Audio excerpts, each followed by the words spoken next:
Hello everyone, magandang araw sa inyong lahat. So again, welcome to our continuation of the discussion for the topic inventories. Okay, so previously we have discussed the initial recognition. Okay, so for today, we will be discussing the measurement naman po after the initial recognition. Okay, so this is again your instructor, Noel Bergonia. So just sit back, relax, listen, take down notes, and if you have questions, please let me know on our chat box.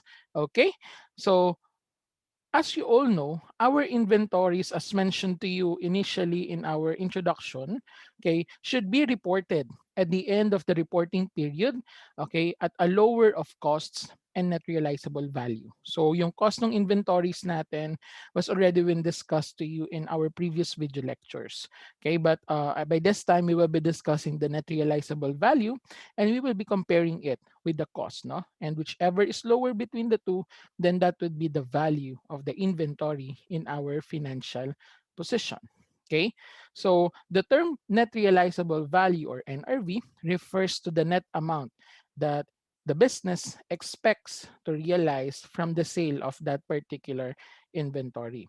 So the estimated realizable value of the inventory is based on the most reliable evidence available, no, at the time that we have made the estimate. Okay, especially if it is at year end, of course, the net realizable value is expected to be estimated at the end of the reporting period. Now, the net realizable value is computed, okay, by getting the estimated selling price of that inventory, okay, less any estimated cost of completion, just in case that it is not yet completed, and less estimated cost of disposal. Okay, so that's our formula for the net realizable value. Estimated selling price, less estimated cost of completion, and less estimated cost of disposal. Okay, so our inventories may not be recoverable under the following circumstances, no? So if the inventories are damaged, o kaya naman it becomes wholly or even partially obsolete, okay? Or even the selling price have already declined and the estimated cost of completion and disposal has increased, no? These are some factors that will affect the recoverability of our inventories. Now, writing down inventories below cost to net realizable value, okay, is considered as a consistent view that asset shall not be carried, no, in excess of its realizable value. Okay, so importante later, no, once we discuss the various methods, no, that we write down the costs, okay, to net realizable value if there would be a lower net realizable value. Okay, so the inventories are usually written down to its net realizable value on an item by item basis or individual basis. So ibig sabihin, if you have various inventories on hand, no, or various items, then the write down should happen item by item. So hindi siya pwedeng totality. Okay, it is inappropriate to write down the inventories based on classifications. Diba? In our introduction, we have raw materials inventory, you have the work in progress inventory or even finished goods inventory, no, it's not appropriate to write them down on those classifications, but rather per item. Okay, so later in our example, you will notice that we will be computing the write down, no, individually per item. Okay, in some circumstances, however, it may be appropriate to group them into similar or related items. But as a general rule, diba, it should be item per item. And this may be in the case of the items that are relating to the same product line. So same product line po sila that have similar purposes and are produced and marketed in the same geographical area and cannot be practically evaluated separately. Okay, it should be again same product line, similar purposes, same geographical area. Okay, and cannot be practically separated. If one of these are not met, let's say the different purpose or even different product lines, then again, it should be on an item per item basis. Okay, so are we clear on that, guys? All right. So again, if you have questions, please let me know lang po on our respective chat boxes. Okay. So to continue, no, in accordance still with IAS number 2, materials that are held for use in production. So it's the raw materials inventory natin are not written down below costs if the related finished goods in which they will be incorporated are to be sold at above costs, at or above cost. So it's inappropriate guys that the raw materials would be written down ha kapag ini-expect naman natin na yung inventory natin, the finished goods no would be expected to be sold at cost or above cost, which is usually the case, di ba? Na pag nagbebenta tayo ng inventory, it's usually talaga and most of the time above cost. So we will not in general not written off the materials no into lower of its cost. Okay? However, okay, sabi rin po sa IS number 2, pag mayroon po tayong decrease in the prices of the raw materials no which indicates na the cost of the finished products when a decline in the price of material indicates that the cost of the finished products in which they are incorporated are expected uh, to be sold or at above cost, okay, in such circumstances daw, pwede naman po natin gamitin yung replacement costs of materials, okay, which is the best evidence of net realizable value. Okay, so bihira lang din po nangyari to that we use the replacement cost of materials. Okay. Sige, so most of the time we ignore that lalo na kung finished goods makakita kayo ng replacement cost no. You just simply ignore it kasi we are computing based on the costs no versus the net realizable value. Okay, this replacement cost could also be as indicated here in our screen no, could be used just in case lang that there is a decline in the price of the materials. Okay. So in recording our inventories no, and writing it down to net realizable value, there are two methods okay, that we can use. It's either the direct method, okay? So pag tayo po ay gumagamit ng direct method, our inventory is immediately recorded at lower of costs and net realizable value. Okay, so the write down natin, okay, so yung mako-compute natin na write down na ituturo ko on the succeeding slides, okay, is not accounted for separately. So it will not be accounted for separately, meaning there will be no separate account and it will be charged directly to the inventory account. Of course, diba, in computing our cost of goods sold, no, one part of it would be the inventory. So kung diretso po yung ating effect under the direct method nung ating write down of inventory, then it would directly affect our cost of goods sold no.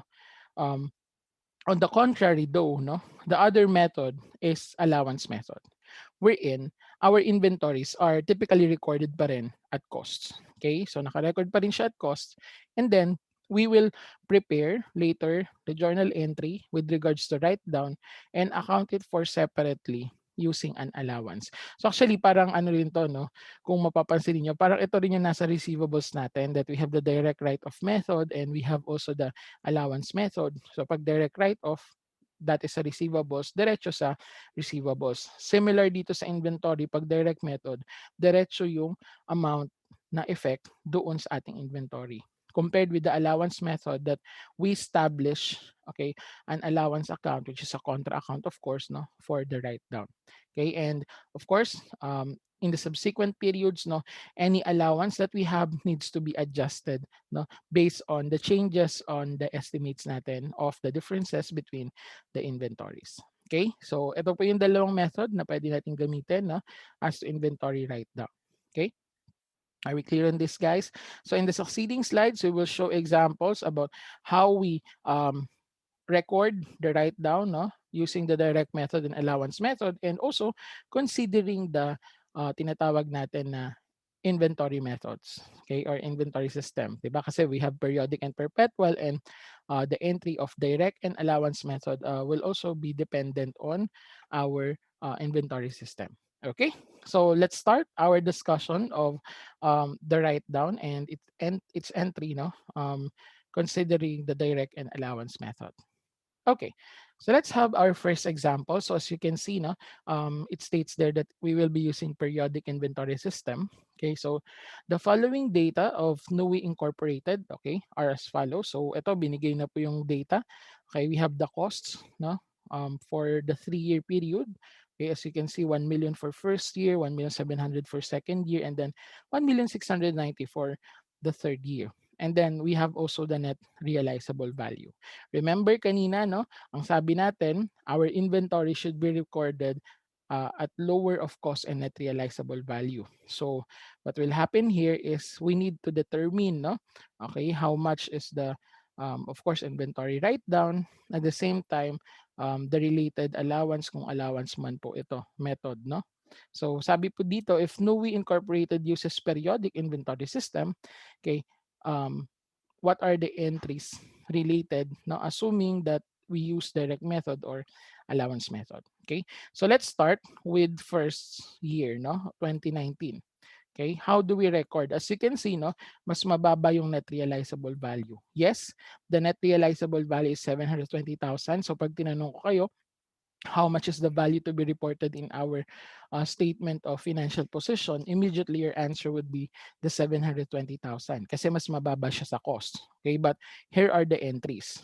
So using direct method as mentioned to you a while ago, diba? And this is periodic inventory system. Okay, diretsong charge sa inventory. So remember in your basic accounting, diba? At the end of the reporting period, we need to adjust the balance of our inventory, diba? So our entry on December 31, 2019 under direct method, since direct charging tayo sa inventory, is we debit our inventory at net realizable value, which is the lower value between the cost and NRV. Okay, and then you credit income summary 720,000. Okay, so this is the basic adjusting entry for merchandise inventory, di ba? Okay. So wala kayo makikitang anything but recording it directly in the inventory at 720,000. Comparing it with the allowance method, na as mentioned to you a while ago, the inventory needs to be recorded at costs. So it will be debited as inventory na cost natin na 1 million, and then we credit the income summary at 1 million. Okay, so that's the recording at cost. However, remember that we need to write it down, no? To the net realizable.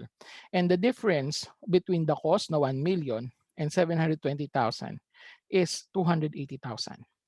Thus, the 280,000 is to be debited on a loss account, okay? Kagaya ng previous discussion about receivables impairment loss, di ba? So dito, it's also loss on inventory write-down or pwede rin pong in other books, no, impairment for inventories, okay? So it's simply a loss, okay?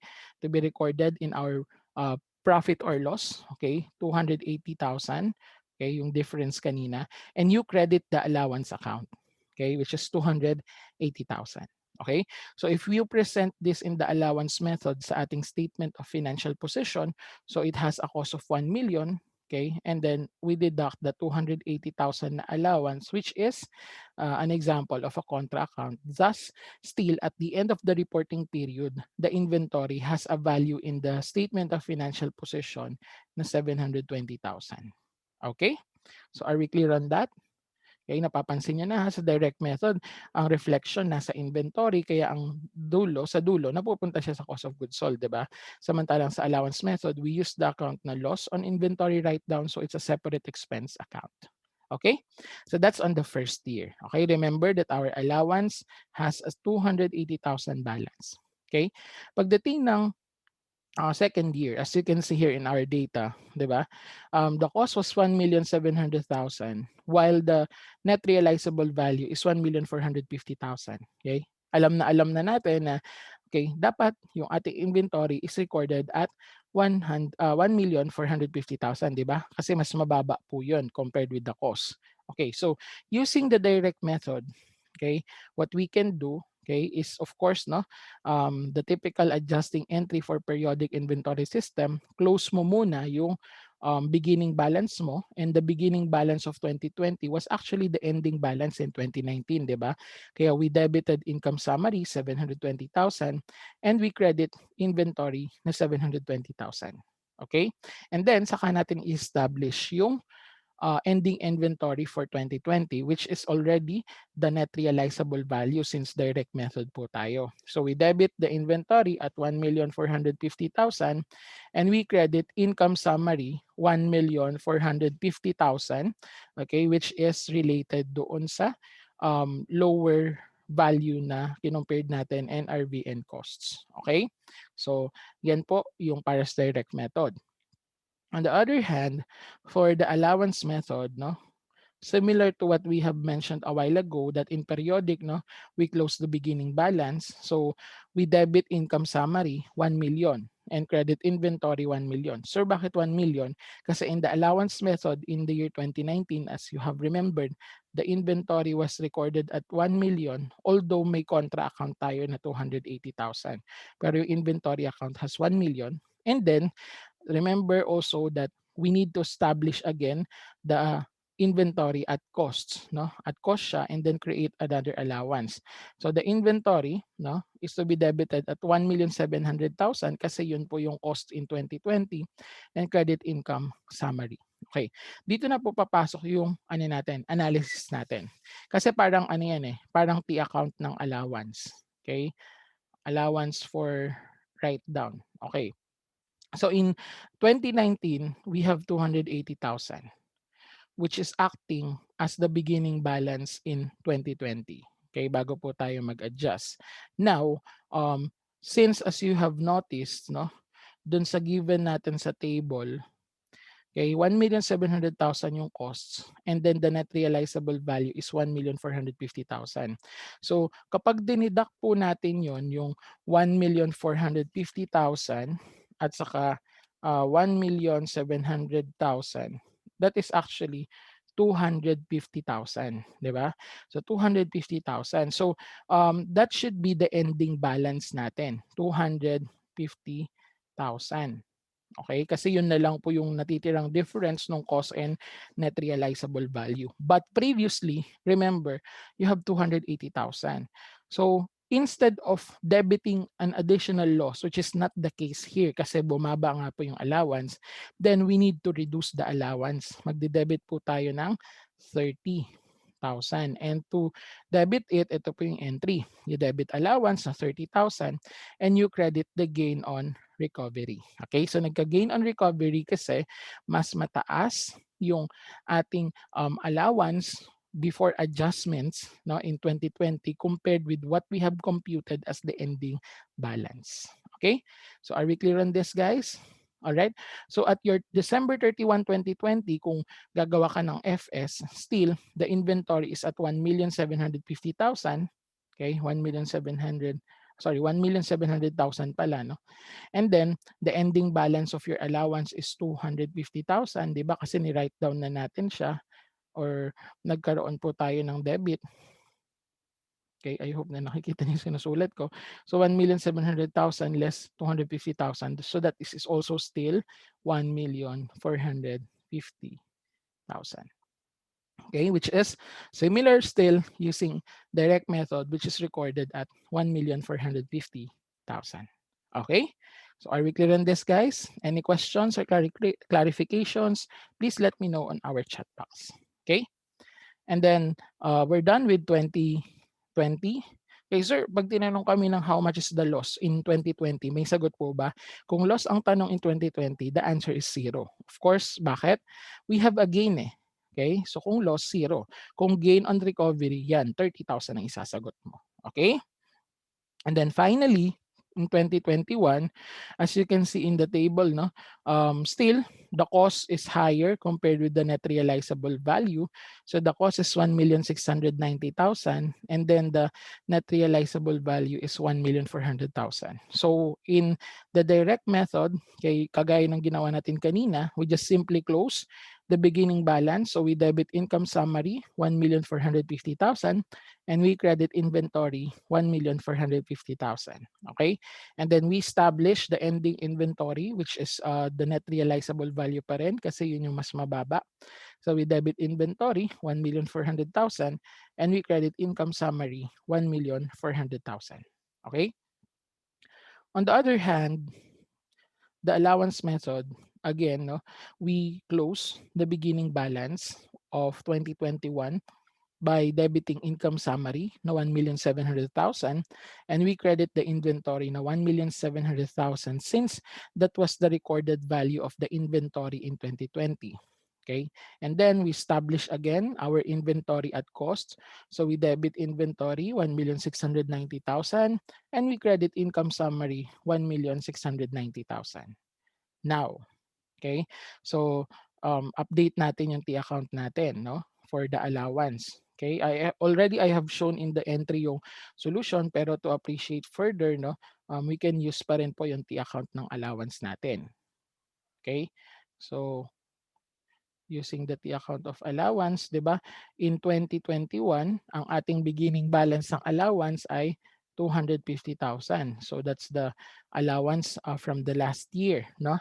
And then as you can see, 1,690,000 less 1,400,000. So the ending balance of our allowance should be magkano? Should be 290,000. So tumaas naman yung ating allowance, no, from 250,000 naging 290,000. So what does it mean now? It means that we will be recording additional loss, no, of 40,000. Kaya po here in our entry, no, we debit loss 40,000 and we credit allowance 40,000. Okay? So, ganun po yung nangyayari, especially if the difference between the cost and net realizable value fluctuates from one period to another period. Okay? So, in 2021, okay, alam naman natin na in the direct method, 1,400,000 pa rin yung inventory. No, in the allowance method, ang cost mo ay nakalagay na 1,690,000 and then yung natitira nating allowance as you have seen kanina, 'di ba? You have 290,000 and thus our reported value on the allowance method, which is similar to the direct method, is 1,400,000. Okay? So are we clear on this, guys? Any questions or clarifications? Okay, very good. No? So again, if you have questions, please let me know lang po, ha? Okay, so that's our first example, no? The inventory write down using the periodic inventory system. Okay? So we're done with it, no? And let's now proceed with the perpetual inventory system naman na write down. Actually, it's similar then with the previous problem, no? But we will be using here perpetual inventory system, and we need to show using direct method and allowance method how to account for the write down. Remember that in the perpetual inventory system, ang nangyari sa atin, di ba, in our previous discussion, we are not recording our purchases, 'di ba? Or purchase discounts and other account related to inventory sa iba't ibang accounts. But rather they go directly to what? Inventory. And then pag nagbenta po tayo, it was charged directly to cost of goods sold. Diba? Ganun sa perpetual inventory system. Unlike with the periodic kanina that we need to adjust the balances by using the income summary account.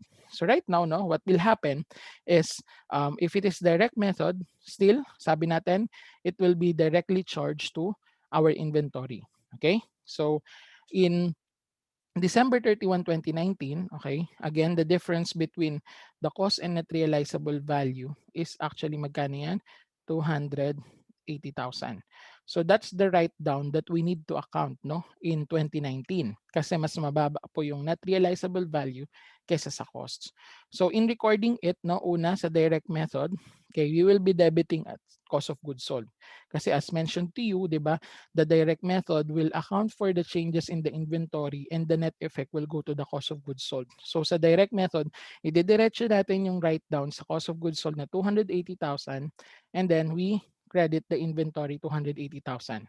So at the end of 2019, ang value po nung ating inventory is 720,000 na lang since naibawas po natin mula dun sa recorded cost na 1 million yung 280,000.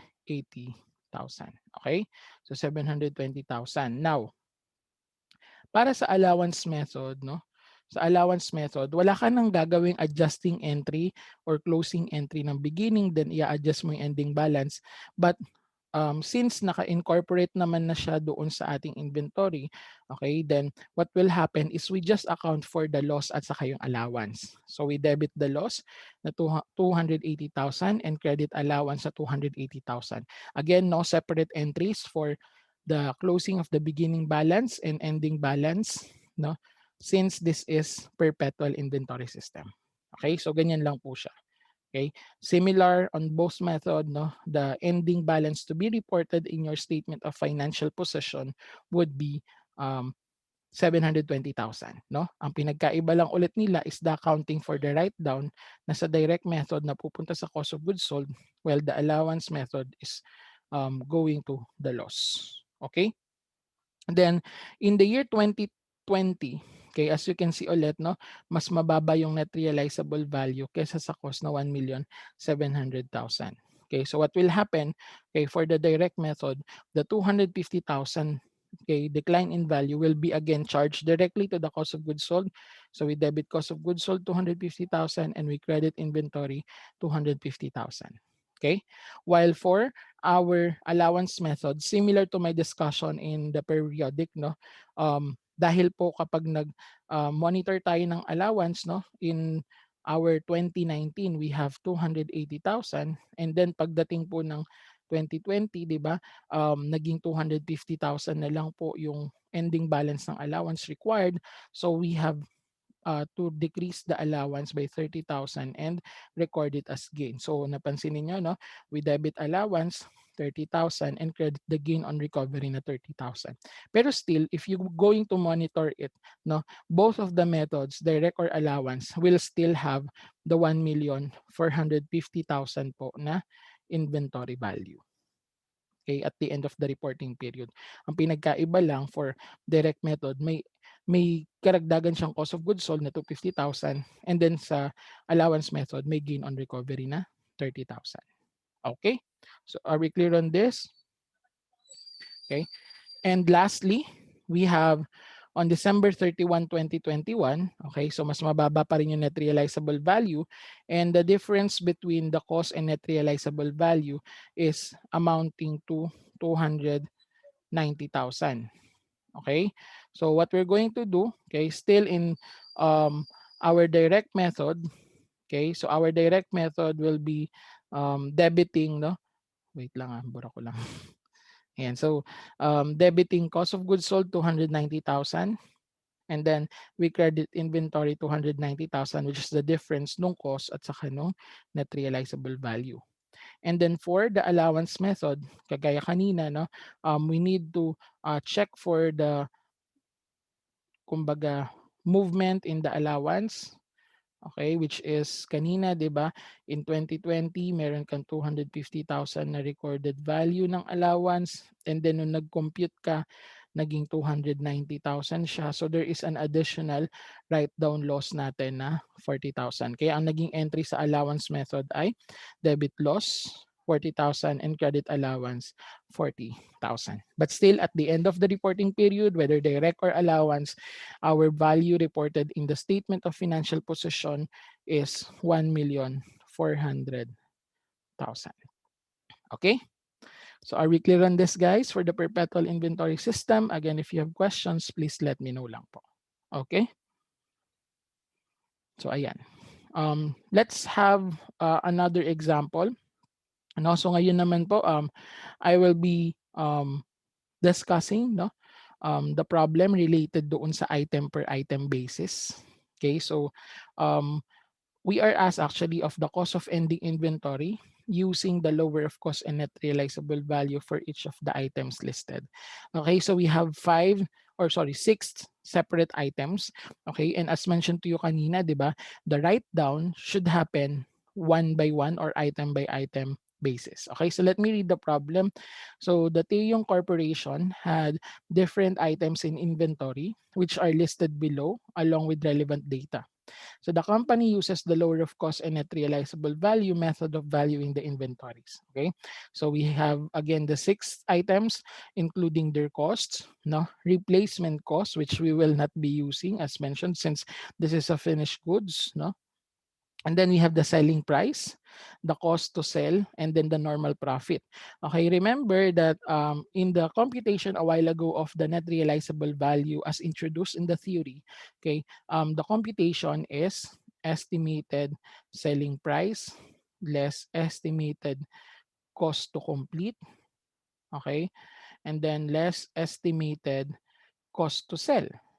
Okay, so normal profit is not deducted. Thus, kahit ano man pong mangyari, makakita man kayo ng normal profit, kagaya ni crush nyo, ignore nyo lang. Okay, so just simply ignore the normal profit. So what we will be using here is the selling price versus the cost.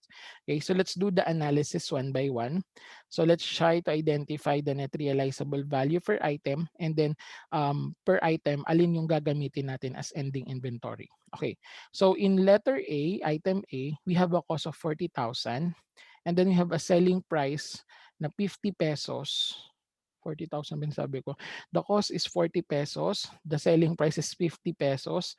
And then the cost to sell is 8 pesos. And thus, the NRB natin is 42 pesos. Diba? Okay, so the cost is 40. The NRB is 42. Thus, our ending inventory should be 40 pesos. Okay, kasi yun po yung mas mababa. May write down po ba dyan? Wala. Kasi still our value was recorded at cost. Okay, and hindi naman natin siya ni-write down to NRV. Kaya wala pong write down yan. Okay, remember that. Then for letter B, no, our cost was 29 pesos. And then our selling price was 30 and cost to sell is 5. So our NRV in this case is 25 pesos. Okay, so cost is 29, the NRV is 25, thus our inventory should be 25 pesos. Okay, are we clear on that? So in that case, for letter B, meron po tayong write down. So mamaya we will check for the write down. No? Okay, and then letter C, we have a cost of 72 pesos. Our selling price was 100 and cost to sell is 12. Thus, our net realizable value is 88. So, the cost na 72 less the NRV na 88. Thus, the ending inventories is still recorded at cost na 72,000. So, no write down tayo for letter C. Okay, kasi it's still recorded at costs. Sa letter D naman, item D, we have a cost of 55 pesos. And then the selling price natin is 80 and the cost to sell is 11.5. So if you deduct the selling price, okay, and the cost to sell, the NRV is 68.5. Now, since the cost is 55, thus the cost is still the ending inventory, and thus wala po tayong write down for item letter D. Okay? For item letter E, okay, the cost is 25, then the selling price is 32, and the cost to sell is 6. Thus, the NRB is 26. Okay, and then our cost of ending inventory, since mas mababa pa rin yung costs, is 25. Okay, walang write down kasi the NRV is 26 and then the ending inventory is recorded at cost na 25. Okay, ganun po yun ha. Kapag mas mataas yung NRV kesa sa cost, wala po tayong gagawin, no? But rather we just record it at cost. Pag mas mababa lang, dun tayo nagkakaroon ng write down. And lastly, for product or item F, so for the cost, we have 40,000 and then the selling price is 50. The cost to sell is 32.5. The net realizable value was 37.5. Okay, 37.5 was the NRV and the cost is 40. Thus, the ending inventory is the 37.5, yung NRV. So, ibig sabihin, meron po tayong write down. Okay? So, are we clear on that? All right? So, to answer the question, magkano po yung cost of ending inventory natin? So just add all of the ending inventory columns natin. Then the total ending inventory for Taeyong, no, for all of the items would be 254.50. Okay? So are we clear on this? All right, very good. Okay, if you want to know the write down, okay, so ang may write down lang po is si item letter B, di ba? Ang write down po is the difference again of the costs and the net realizable value. So meron tayong 4 pesos for item B. And then another write down was on product F or item F. So the cost is 40 and then the NRV is 37.5. Thus there is a 250 na write down. So the total write down, okay, dito sa problem na to is 6.50. Okay? So are we clear on this? Okay, any questions or clarifications? All right, so that's for our example number 3. Again, if you have questions, please let me know on our chat box, okay? And finally, here's our last example.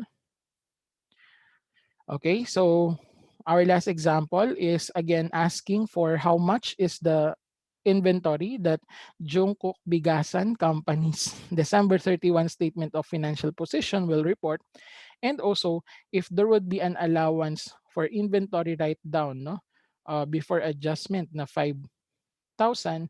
Okay, how much is the loss on inventory write down, no, to be reported in the statement of comprehensive income. So let's read the data. So Jungkook Bigasan Company, okay, has the policy of valuing the inventory, no, at the lower of cost and net realizable value. Okay, so the data pertaining to the three classes of rice products are as follows. So the estimated selling price of the three products, Jasmine, NFA, and Dinorado, and the cost to sell per unit. Okay, the cost per unit, and then we have the number of sacks. Okay, so for Jasmine, as you can see, ang Jasmine po natin, NRV natin is 2,400, di ba? So kung 2,400 yung NRV and then the cost is 2,500, it means that the value of the inventory is 2,400. So meron po tayong write down mamaya. Okay, may write down tayo sa Jasmine product kasi per item basis tayo eh. Okay, and then we have NFA. Okay, so for NFA, we have 2,000 selling price, and then the cost to sell is 400. So 1 million, 1 million tuloy, 1,600 for the per sack, no, ng NFA na NRB, and then the cost is 1,500. So since mas mababa pa rin si cost, then it will be recorded at costs. Okay, and then wala po tayong write down dito since mas mababa pa rin yung cost kesa sa NRV. Okay, and then lastly for Dinorado, so for Dinorado, the selling price is 2,500, and then the estimated cost to sell is 500. So we have 2,000, no, as NRV, while the cost is 1,300. So mas mababa pa rin po si cost, kaya cost pa rin po tayo na 1,300. Okay? So to derive the ending inventory natin, no, using whatever is lower, multiply it with the number of sacks na per class or three per class ng ating rice products. Then, okay, for Jasmine, we have 2,400 since yan po yung pinakamababa times the number of sack, no? So 480,000 for Jasmine. Then for NFA naman po, okay, so the lower value is the cost pa rin na 1,500 times 500 peso, thus 500 peso tuloy, 500 number of sacks. Okay, so the NFA has a value of 750,000. And then for Dinorado, ang pinakamababa pa rin ay cost na 1,300 per sack times 250 na sako. Okay, then that would be 325,000. And thus, the total inventory value to be reported in the statement of financial position of Jungkook Bigasan is 1,555,000. Okay? So any questions or clarifications, violent reactions? Okay, so yun po yung ating inventory. Okay. On the other hand, since we are being asked of the loss, okay, so if you have remembered, the balance before adjustment, no, is 5,000 credit. Okay, and if you compute, ang meron lang naman pong write down ay si Jasmine. So kay Jasmine, di ba, may cost tayo na 2,500. Then the computed NRV was 2,400. Thus, meron po tayong write down na 100 per sako. So the 100 per sako times 200 na sako ng Jasmine, then the total allowance, no, to be reported should be at the end of the reporting period would be 20,000. Yun po yung total. And then may allowance before adjustment tayo na 5,000. So if you want to apply the T-account approach, so may 5,000 tayo initially before tayo mag-adjust. And then nung nag-compute ka 20,000, thus our adjustment for the loss on inventory write-down is 15,000. Okay, so tignan nyo rin maigi yung balance before kayo mag-adjust, whether debit ba or credit. Pag debit kasi, of course, you will be adding it para makuha yung loss na i-entryhan mo. While if it is credit, then we deduct. Okay, so that's it for our discussion of our measurement after subsequent recognition. after initial recognition rather.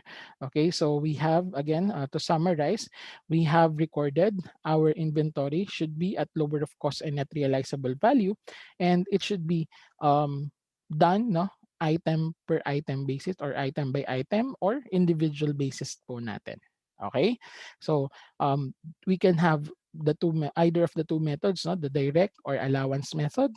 Okay, and of course, using periodic and perpetual, we have discussed the various entries related to it. Okay, so that's it for our um, lower of cost and realizable value recording. So again, if you have questions, no, please let me know on our respective chat boxes. Okay, so with that, no, thank you very much for listening. And again, if you have questions, please let me know on our chat box. Okay, so I'll see you on our next video lecture. No, thank you very much and kamsahamnida. Bye bye.